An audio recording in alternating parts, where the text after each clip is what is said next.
Мүлк сүресі. Рахман, әрі аса рақымды Алланың атымен бастаймын. Бар билік, бір өзінің қолында болған, шексіз игілік пен құт берекенің жалғыз иесі Алла қандай ұлы. Оның құдіреті барлық нәрсеге толық жетеді.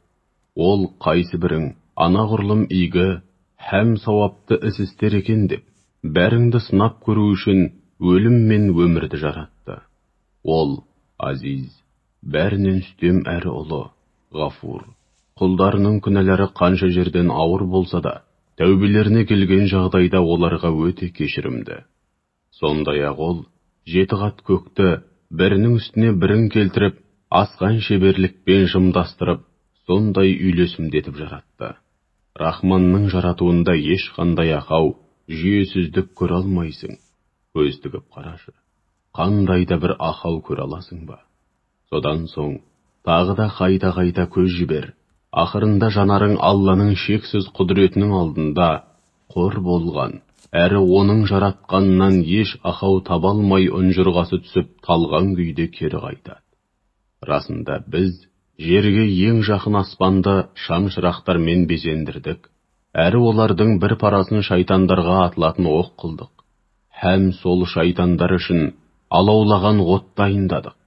Сондай-ақ Раббысын мойындамай күпірлік еткендерге, немесе Аллаға қатысты ақиқаттарды жоққа шығаратындарға да жалынатқан жаһаннам азабы бар. Ол қандай жаман ақырғы тұрақ, қандай жаман барар жер. Олар жаһаннамға тасталғанда, жаһаннамның оларды жұтып қойғысы келіп қатты ышқынғандығы, жан түршігерлік гуілі мен бұрқ-сарқ қайнаған даусын естиді. Жаһаннам долданғаннан жарылуға шақ қалады. Оған күнәһарлардың жаңа бір легі тасталған сайын ондағы сақшы періштелер олардан сендерге ескертуші пайғамбар келмеп пе еді деп сұрайды. Сонда олар, бізге ескертуші пайғамбар келуін келді ғой, алайда біз оны өтірікшіге балап, өзіне де, сөзіне де сенбедік.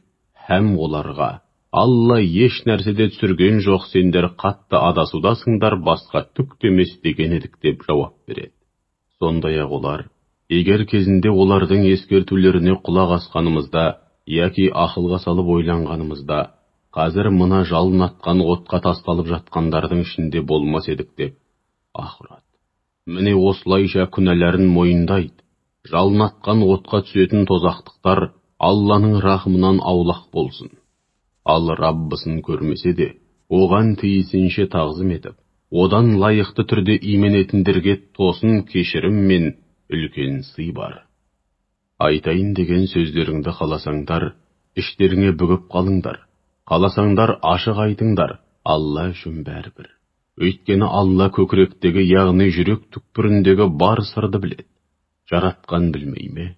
Ол латиф, ешкім көреде сезе алмайтын нәрселерді көріп, сезе алушы, шексіз ілімімен жүрек түкпірінде жатқан ең құпия сырлардың бәрін білуші.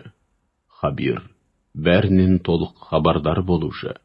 Жерді бейне бір жуас малдай сендерге көмбіс етіп бағындырып қойғанда, бір өзі, ендеше оның төсінде, яғни тау-тастар мен сай-салаларында және түкпір-түкпірінде емін-еркін жүріп тұрыңдар. Һәм Алланың өздеріңе нәсіп еткен ризығынан жеңдер, игіліктеріңе жаратыңдар. Алайда естеріңде болсын, ақыр соңында бәріңде оның алдына барасыңдар. Жоқ әлде бәрін жоғарыдан көріп бақылап тұратын, яғни бәрінен үстем болған ұлық Алланың өздеріңді алапат зілзалаға тап қылып, жерге жұтқызып жібермейтіндігіне сенімдісіңдер ме? Міне сол кезде жердің сілкінгенін көресіңдер, яки бәрін жоғарыдан көріп бақылап тұратын, яғни бәрінен үстем болған ұлық Алланың төбелеріңе тас жаудыратын алапат дауыл тұрғызбайтындығына сенімдісіңдер ме? Ендеше осы ескертуімнің мән жайын жақында білетін боласыңдар.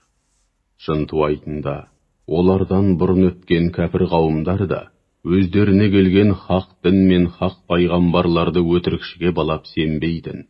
Ендеше оларға берген жазамның қалай болғанын көр.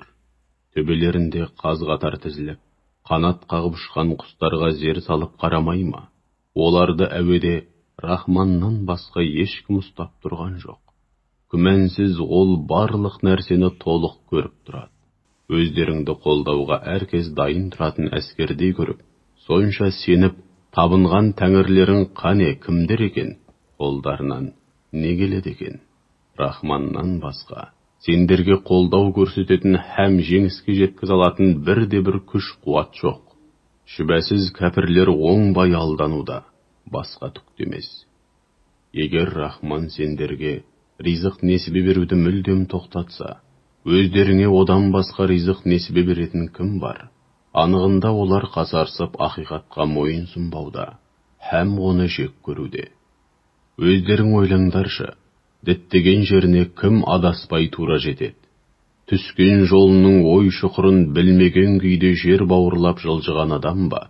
Жоқ әлде діттеген жеріне тура жеткізетін түп-түзу жолмен, бойын тіктеп өз аяғымен кетіп бара жатқан жан ба? Уа Мұхаммед, оларға былай де, сендерді көркем бейнеде жаратқан әрі сендерге есту қабілетін, көзді және жүрек түкпіріндегі рухани сезімдерді берген де бір Алла. Соған қарамастан, сендер өте аз шүкіршілік етесіңдер. Сондай-ақ оларға былай де, сендерді жоқтан жаратып, көбейтіп, жер бетіне жайған да бір өзі. Ақырында бәрің оның дәргейіне жиналасыңдар. Алайда олар, егер айтқандарың рас болса, бұл уәде қашан жүзеге асады? Яғни Алланың алдына қашан барамыз деп сұрайды. Ендеше оларға былай де, бар ілім бір Алланың құзырында, сондықтан сұраған нәрселерің бір Аллаға ғана аян. Мен бар болғаны ашық ескертушімін. Алайда, уәде етілген қияметтің орнайтын сәтін көргенде, көпірлікке белшесінен батқандардың түрі бұзылып, жүзі қара қошқыл тартып кетеді. Сонда оларға өздеріңше мазаққа айналдырып, келсе келмей ме дегендерің міне осы делінеді. Оларға былай де, Алла мені әрі жанымдағы мүміндерді құртып жіберді, яки бізді есіркеп, рахмына бөлет делік. Енді айтыңдаршы, өздерің сияқты кәпірлерді жан төзгісіз азаптан кім құтқарып қалады? Ол Рахман Алла. Біз оған иман келтірдік. Бір өзіне арқа сүйеп тәуекел еттік, ендеше кімнің анық адасуда екенін жақында білетін боласыңдар. Қане айтыңдаршы, бар суларың жер түбіне тартылып, ізім ғайым жоғалып кетсе, сендерге қайтадан тұщы қайнар суды кім шығарып бере алады?